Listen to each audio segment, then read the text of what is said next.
Olá, chegamos para mais uma conversa.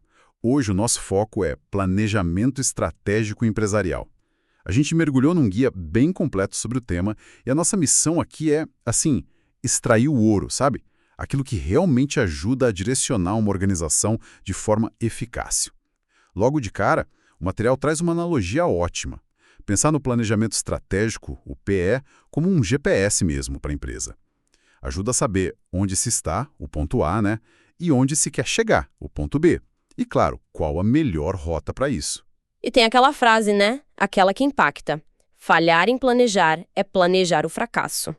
Parece meio duro, mas reflete bem. Sem um norte claro, a gente acaba só apagando incêndio, né? Reagindo.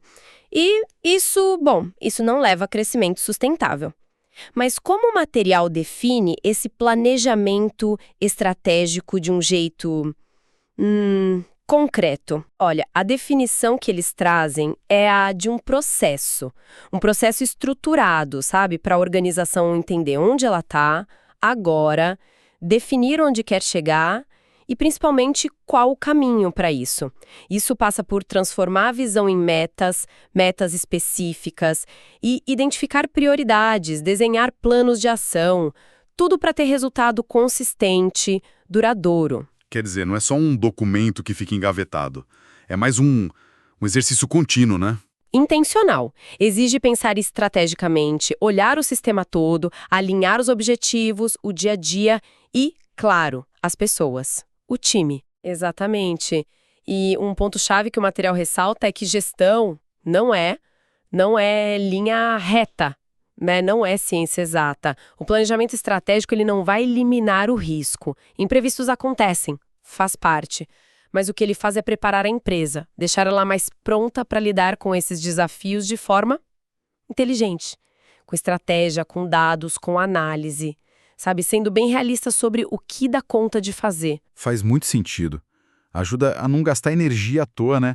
Evita aquela sensação de correr em círculos que, nossa, desgasta tanto as equipes.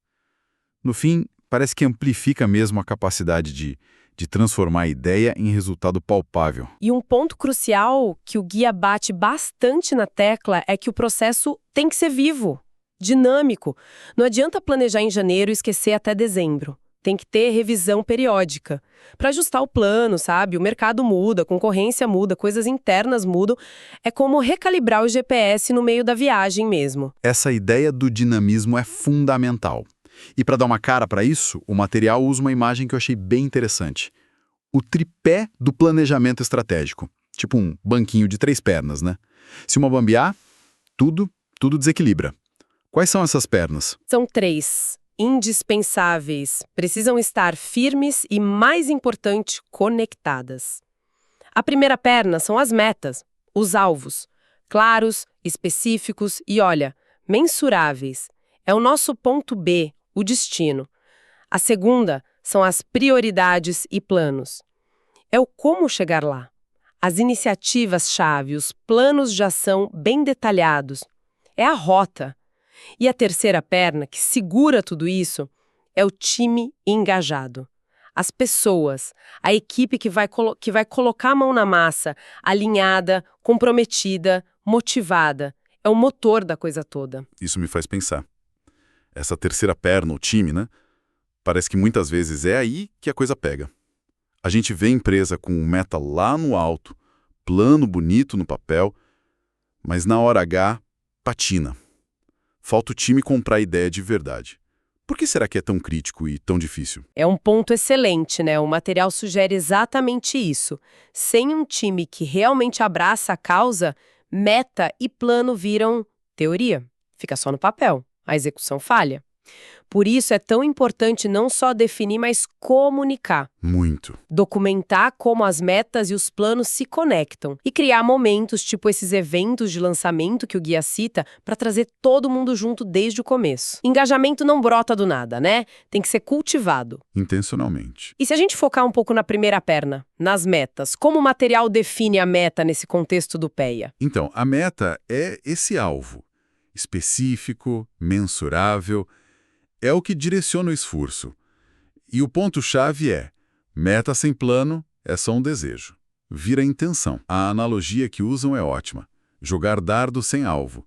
Gasta energia, mas não acerta nada de forma consistente. Certo. E nesse mundo de metas, tem alguma que o material destaca como mais vital para a empresa? Sim, ele foca muito em duas principais: lucro e faturamento.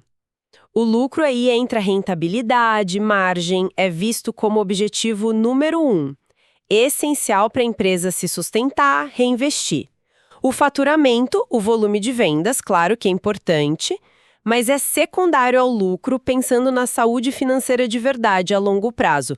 Porque, vender mais sem lucrar mais pode ser uma cilada. Claro que tem outras metas importantes: ticket médio, custo de aquisição, satisfação do cliente, mas o foco no resultado final, no lucro, é considerado vital.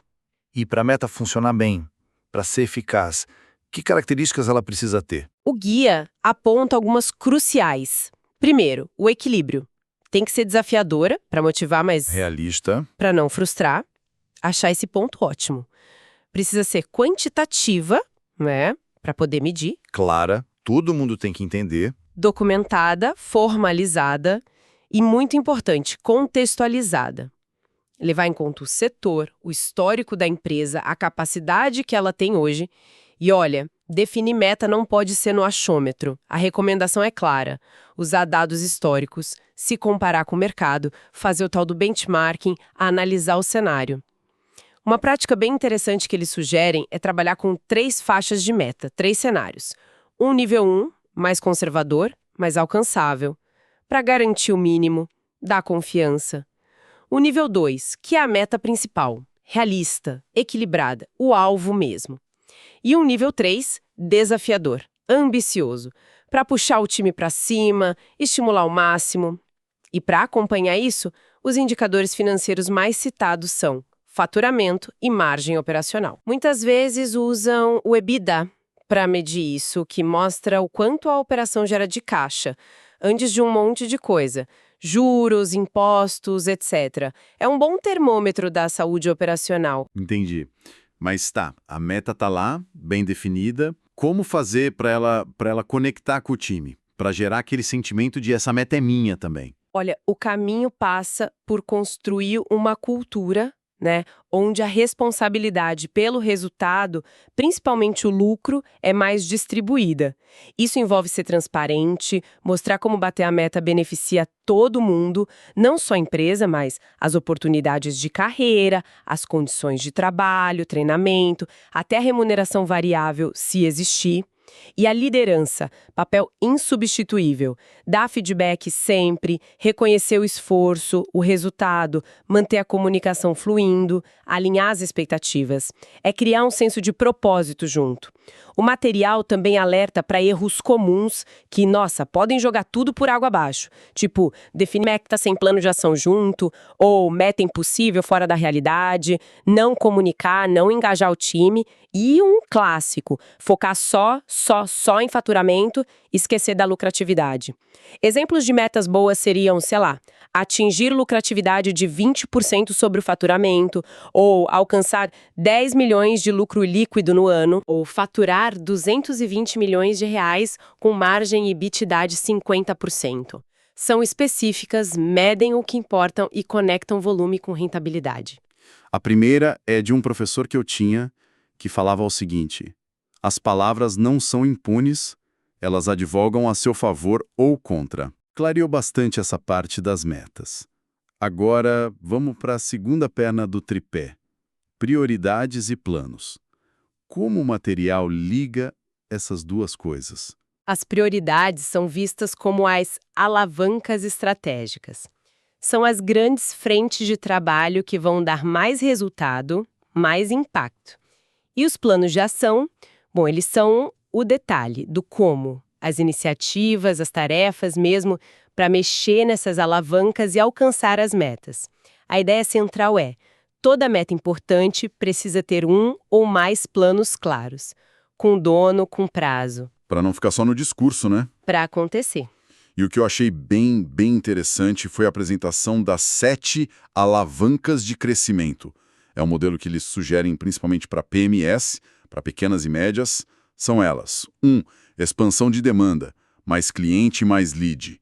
2. Melhoria do modelo comercial, converter mais venda, precificar melhor, monetizar.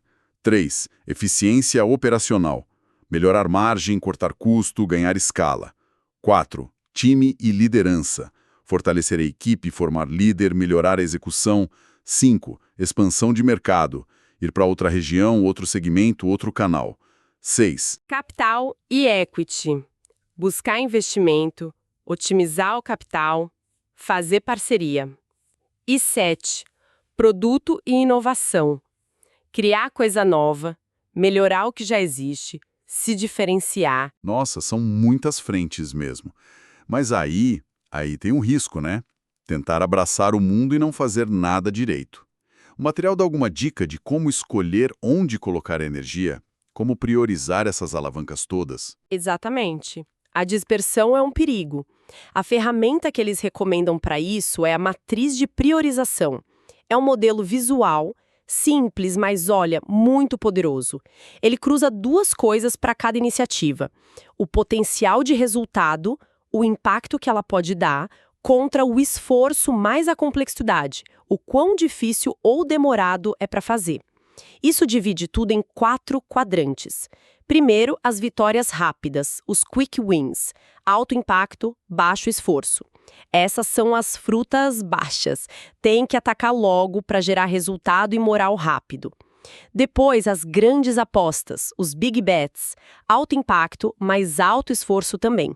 São projetos estratégicos e importantes, mas que exigem planejamento, recurso, tempo. Aí tem o talvez, os few wins. Baixo impacto, baixo esforço, dá para fazer se sobrar tempo e recurso, mas não é prioridade. E por último, a perda de tempo, os time wasters. Baixo impacto e ainda por cima, alto esforço. Essas é melhor evitar ou deixar para lá. O processo para usar a matriz é legal, bem colaborativo, juntar a equipe, fazer brainstorm de ideia, colocar em post-it, discutir junto onde cada uma se encaixa. Gosto dessa ideia da fruta baixa. Começar pelo que dá resultado rápido e com menos desgaste, né? Ajuda a criar confiança, motivação, antes de ir para os desafios maiores. O material chega a dar exemplos práticos disso para ilustrar os quadrantes? Sim, ilustra bem. Por exemplo, otimizar uma campanha de tráfego pago que já existe. Pode ser uma vitória rápida. Agora, dobrar o time de vendas. Pode ter um impacto enorme, mas é uma grande aposta. Exige muito esforço, é complexo. Lançar um e-commerce do zero sem ter estrutura, sem saber como fazer direito, talvez seja perda de tempo no começo. E abrir uma loja nova no mercado que já está super saturado, talvez caia no talvez. Depende muito do contexto específico. Perfeito. Isso tudo nos leva de volta para a terceira perna, o time engajado. Se as prioridades dizem o quê e os planos o como, o time é o quem faz acontecer, né? Exatamente. O material reforça muito isso. No fim das contas, quem executa são as pessoas. Um time que entende para onde a empresa vai, que acredita na estratégia e está motivado para colocar em prática. Olha, esse é o ativo mais valioso. Esse engajamento reflete direto no foco, na colaboração, na produtividade, na qualidade do que se entrega. Sem ele, o plano mais genial do mundo corre o risco de ficar só na intenção. Mas como é que se cria esse engajamento de verdade? Parece algo meio etéreo, né? Difícil de pegar. Que mecanismos concretos o material sugere para isso? O guia aponta alguns caminhos práticos. Começa com a sensibilização. É conectar os pontos mesmo, mostrar como a meta da empresa vira benefício para todo mundo, para o coletivo, para o indivíduo, como impacta o trabalho de cada um, as oportunidades. Depois tem a ideia de distribuir a responsabilidade, principalmente pelo lucro, fazer todo mundo se sentir um pouco dono do negócio. A comunicação, de novo, ela, constante, transparente, sobre as metas, as prioridades, como as coisas estão indo. Isso é fundamental. Ferramentas como remuneração variável, bônus atrelado à meta, podem funcionar, mas sozinhas não fazem milagre. Precisam vir junto com o tal do salário emocional, que é o quê? Reconhecimento de verdade, feedback que ajuda a crescer, um ambiente legal de trabalhar, chance de se desenvolver. E, claro, amarrando tudo isso, uma liderança ativa, presente, que inspira, que apoia, mas que também cobre o resultado, na medida certa. Falando nisso, o material cita um conceito, empresa humana. O que seria isso exatamente? É tipo ser bonzinho com todo mundo? Não, não é bem isso. A empresa humana que o Dia descreve é a que busca um equilíbrio. Ela sabe que precisa gerar resultado, lucro para sobreviver e crescer. Não tem dúvida disso. Mas ela entende que isso só acontece por meio das pessoas. Então, ao mesmo tempo que ela exige performance, entrega, ela também se preocupa em entregar valor de volta para o colaborador. Um ambiente justo, chance de aprender, de crescer, reconhecimento, respeito. É uma via de mão dupla. Honrar quem está ali, acionista, cliente e o time interno também. Mas olha, o material alerta. Não pode confundir isso com falta de profissionalismo, com informalidade demais ou virar uma ONG. O foco na eficiência, na lucratividade, continua central. E, para ajudar a criar essa cultura, o guia lista umas boas práticas de liderança. Tipo ter rotina de feedback formal e informal. Reforçar sempre o porquê, a visão da empresa. Criar rituais para celebrar, para engajar. Investir no desenvolvimento das pessoas. Ter clareza da redos e performance, o que se espera de cada um. Por outro lado, também aponta os erros comuns. Implementar bônus sem ter uma cultura de confiança, de meritocracia antes. Não envolver todas as áreas na responsabilidade pelo resultado, criando aquelas ilhas, né? Ou simplesmente achar que o salário basta, negligenciar a comunicação, o reconhecimento. Exemplos práticos que eles citam: programas de participação nos lucros que podem dar múltiplos salários, eventos anuais para lançar o planejamento e dar aquela energia para o time, até usar comunicação visual, camiseta, mural com as metas, para manter o foco ali visível. Falando em ferramentas concretas, além da matriz de priorização, que mais o material sugere para ajudar no processo todo? Ele enfatiza muito a importância de formalizar o planejamento, não deixar solto. Usar planilha para documentar meta, plano de ação, quem faz o quê, qual o prazo, isso é fundamental. Traz clareza, facilita acompanhar, cria compromisso. Roteiros, passo a passos, também ajudam a guiar as discussões, a implementação e, claro, revisita as ferramentas que a gente já falou, a matriz esforço-resultado, a ideia das 3 faixas de meta e usar brainstorm, post-it para visualizar e colaborar nas reuniões de planejamento. E reforça de novo, acompanhar os indicadores-chave, faturamento, margem operacional, EBITDA. O guia também descreve um ciclo anual bem estruturado para o PE. Começa com um diagnóstico prévio lá para 9 e 10, olhando o ano que passou e o cenário. Depois, uma imersão estratégica com os líderes, 1 ou 2 dias focados para definir meta e prioridade para o novo ciclo.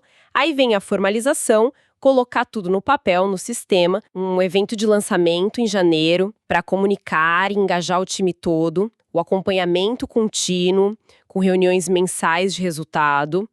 E as revisões trimestrais, paradas mais estratégicas para avaliar como está indo e ajustar a rota.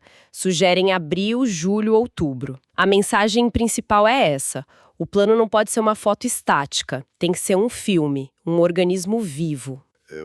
A primeira é de um professor que eu tinha que falava o seguinte: as palavras não são impunes, elas advogam a seu favor ou contra. E, para fechar o ciclo, a execução. Porque, né, de que adianta um plano lindo se ele não vira ação de verdade. Exatamente, o material é muito claro nisso. A execução é o motor. É o que transforma o plano em resultado concreto. Aumenta a venda, melhora a eficiência, lança coisa nova. Uma dica prática boa é separar os momentos, ter tempo para planejar, para pensar e depois, foco total em fazer acontecer o que foi definido. E o acompanhamento contínuo é o que garante que a execução não saia dos trilhos. As reuniões mensais são chave para olhar os números, ver rápido se tem desvio do plano e agir, corrigir rápido. Já as revisões trimestrais são para olhar mais fundo. O que deu certo, o que não deu, precisa mudar alguma prioridade, alguma meta por causa do cenário? É aí que o planejamento se mostra dinâmico, adaptativo. E óbvio, qualquer ajuste de rota tem que ser comunicado claramente para todo mundo, para manter o alinhamento. O material fala também de roteirização do ano, O que seria isso? É uma dica bem prática para trazer disciplina para a execução. Basicamente, é ter um calendário anual claro, com as iniciativas principais, os projetos, as reuniões de acompanhamento, os eventos, definindo o que, quem é o responsável e quando tem que acontecer. Isso ajuda a organizar o trabalho, desafoga um pouco os gestores, dá mais segurança para o time e garante que as prioridades estratégicas não se percam na correria do dia a dia. Excelente. Então, tentando amarrar tudo isso que a gente conversou, o que fica de mais importante dessa nossa análise do BIA de planejamento estratégico? Fica muito claro que o PE é esse GPS mesmo, indispensável, e que ele se apoia naquele tripé. Metas claras, com foco especial no lucro. Prioridades e planos bem definidos, usando ferramentas como as alavancas e a matriz. E, fundamentalmente, um time engajado. É quem faz acontecer. Vimos a importância da liderança ativa, da comunicação, de um processo que é estruturado, mas ao mesmo tempo flexível, com acompanhamento firme. Evitar as ciladas, né? Plano vago, meta fora da realidade, falta de engajamento, olhar só para o faturamento. Isso é crucial. E adotar as boas práticas. Planejar com dados, meta smart, priorizar o que dá mais valor, documentar, comunicar, revisar sempre. Parece ser o caminho. Exato. A grande mensagem, eu acho, é que planejamento estratégico não é um evento isolado, um documento que se faz uma vez por ano, é um processo contínuo, uma disciplina de gestão que exige adaptação, exige comunicação, persistência, para quem nos acompanha sabe. Internalizar isso, aplicar essa abordagem estruturada, pode ser o grande diferencial para navegar nesse mundo complexo dos negócios e, de fato, transformar a visão, a ambição em resultado concreto, sustentável. Não é mágica, claro, mas aumenta muito as chances de dar certo. Fica então aquela provocação final para a gente pensar, inspirada no material, considerando aquelas 7 alavancas de crescimento que a gente falou: demanda, modelo comercial, eficiência, time, mercado, capital, produto. Qual delas, se fosse ativada com foco total no próximo trimestre, teria o maior potencial de realmente transformar o ponto A atual da organização? Mesmo que hoje ela pareça uma daquelas grandes apostas de alto esforço. A boa pergunta, né? Para começar a desenhar o próximo ciclo estratégico.